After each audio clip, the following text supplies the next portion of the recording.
So I wanted to make this video while it's still fresh in my mind and put it up for you guys tonight because of how shitty that Masvidal Covington fight was. And just give Roman Chocolatito Gonzalez the respect he deserves. First of all, where the fuck are you hiding at, Estrada? Come out of your rat hole so Chocolatito can give you the third beating. Because he's already smacked the shit out of you twice. That's number one. But Roman Gonzalez is one of the greatest fighters to ever live. Period. Okay? And I'm going to explain to you why. He's the greatest flyweight of the modern era. Period. That's off the rip. Or in that weight range. If you wanted to go to straw weight or something and say Finito Lopez, that's fine too. But in that weight range from flyweight, from straw weight to junior fly to super fly, he's the greatest of the modern era. Period. Okay?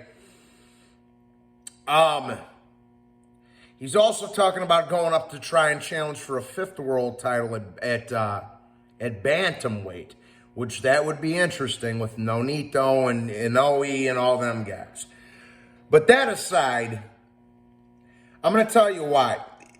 I mean, he has an all-time great resume. Now, you remember in 2020 when they gave Floyd Mayweather the fighter of the decade when he only fought until 2015, and he only fought half the decade. Half of those fights were against cherry picks, and then he fought McGregor in 2017, which he's not a boxer.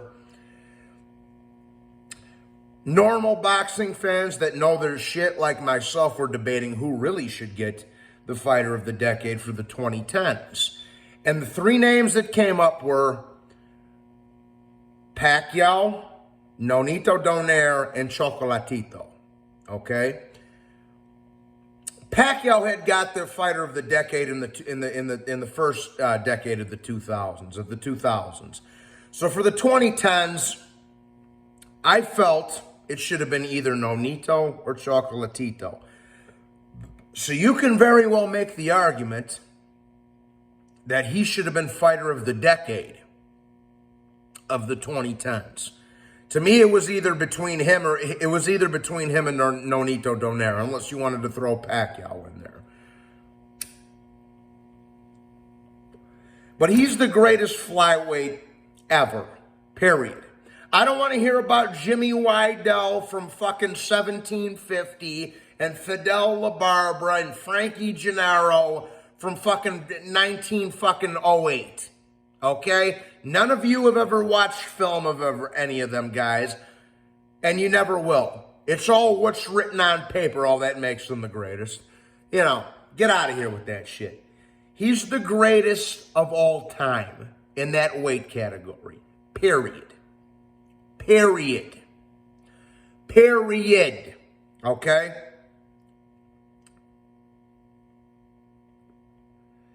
Now, another reason why Chocolatito's one of the greatest fighters of all time. Okay?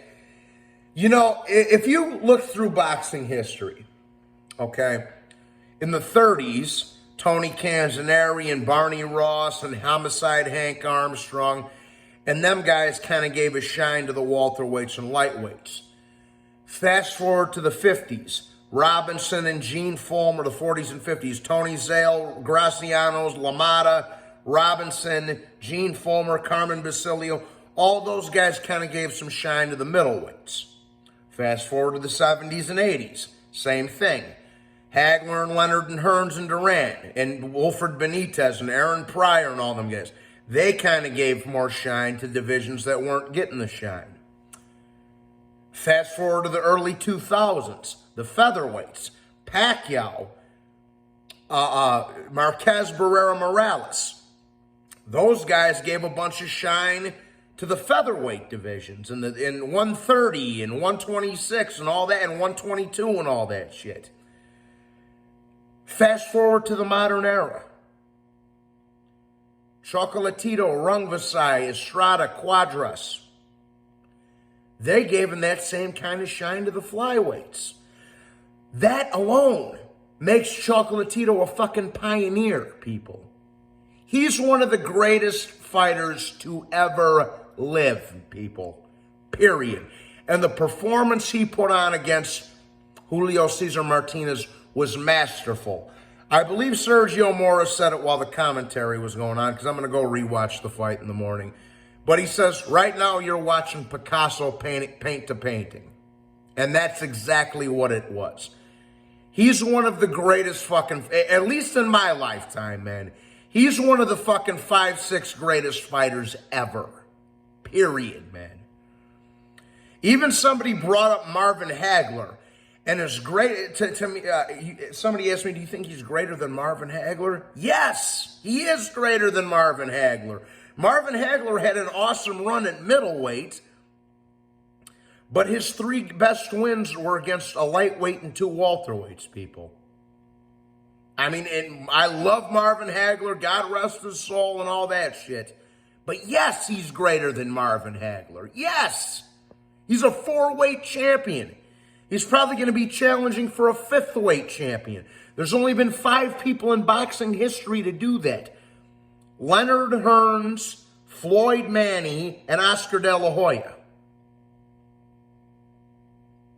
I mean, bro, he is one of the greatest fucking fighters that has ever lived.